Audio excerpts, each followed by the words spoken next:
Do you have a massive Gunpla backlog? Do you feel like you don't have the time to build but have the time to scroll on your phone for hours? Does that sound like you? Well, don't worry because you're not alone. That's me too. I spend most of my free time doom scrolling on my phone and rotting my brain, and it's starting to affect my ability to focus. So here I am trying to cure brain rot using Gunpla.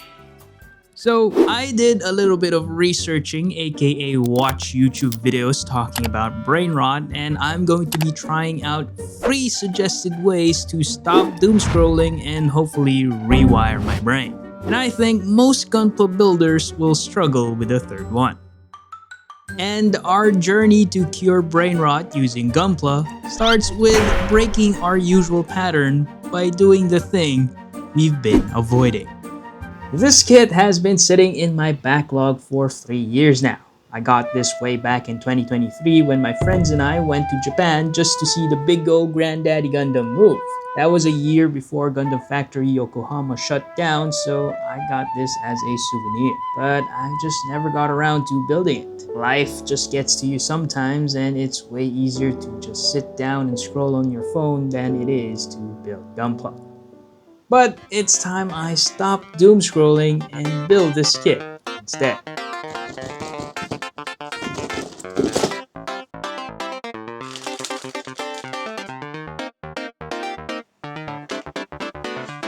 Now I've already built a lot of kits before I even started building a backlog, so snipping and cleaning nub marks, the whole build process is nothing new to me. It is suggested though that trying something new helps cure brain rot.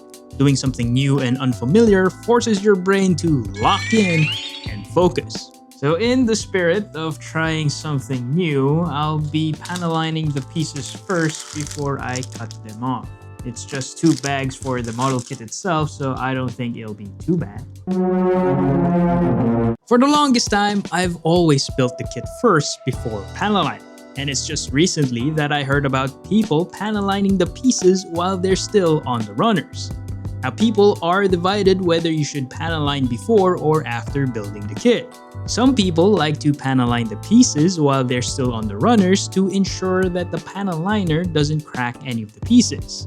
Some people argue that when you're starting to build the kit, the panel liner will smudge when you're touching the pieces. So in the spirit of trying something new, I tested it out for myself. I used a black panel liner for the dark blue pieces, then I used a brown Real Touch marker for the yellow and red pieces. For the white pieces, I used a gray Gundam marker. And honestly, it was way harder than it looks. If you're using a Gundam marker to do your panel lining, you're gonna have a hard time getting a grip on these pieces while they're still on the runners, and then trying to trace their edges with the marker was just so much harder. Plus, the cleanup also became harder. The gates get in the way of the Q-tips when you're trying to do cleanup. Once I cut them off the runners, I still had to do a little bit of retouching and more cleanup. So it just ended up doubling my work. But I guess if you're using an accent panel liner, that's the only time you will consider panel lining your pieces first before cutting them off.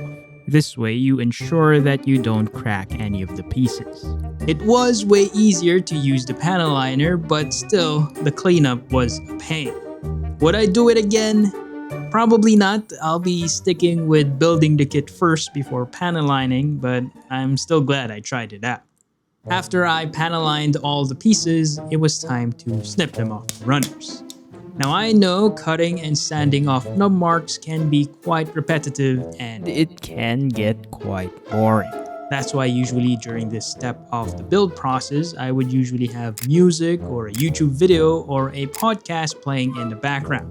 And I know most Gunpla builders do this as well. But our brains are actually not designed to be stimulated all the time.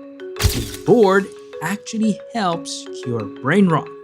It is suggested that we embrace boredom and allow our minds to wander. Being bored resets and recharges your brain. So in a way, Gunpla building can be used as a form of relaxation. So the next time you're buying a Gunpla kit, you can now tell your wife that you need it for your mental health. Embracing boredom was a struggle at first. My overstimulated brain is not used to being alone with my thoughts, so there was an itch to reach for my phone. Luckily, I've set a rule for myself that when Gunpla building, my phone stays in another room.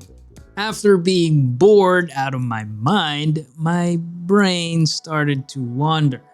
I started to think about why I'm building this kit in the first place.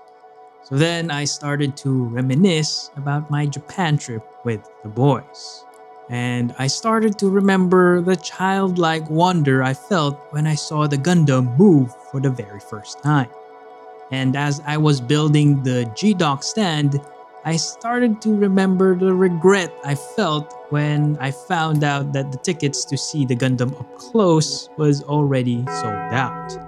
And this was the viewing deck that I never got to go up to. My trip to Yokohama and seeing the life-size Gundam move was a core memory I had that was buried underneath all those short-form Brainrot content I've been watching. But thanks to building this kit, all those memories came rushing back. It was like a healthier dose of dopamine, nothing like the cheap dopamine hits you get when you watch short-form Brainrot content. Out of the box, this kit looks a bit too plain. That's because it's missing a lot of its gray accent colors. Like here, here, here, and here. So it was my job to add them in.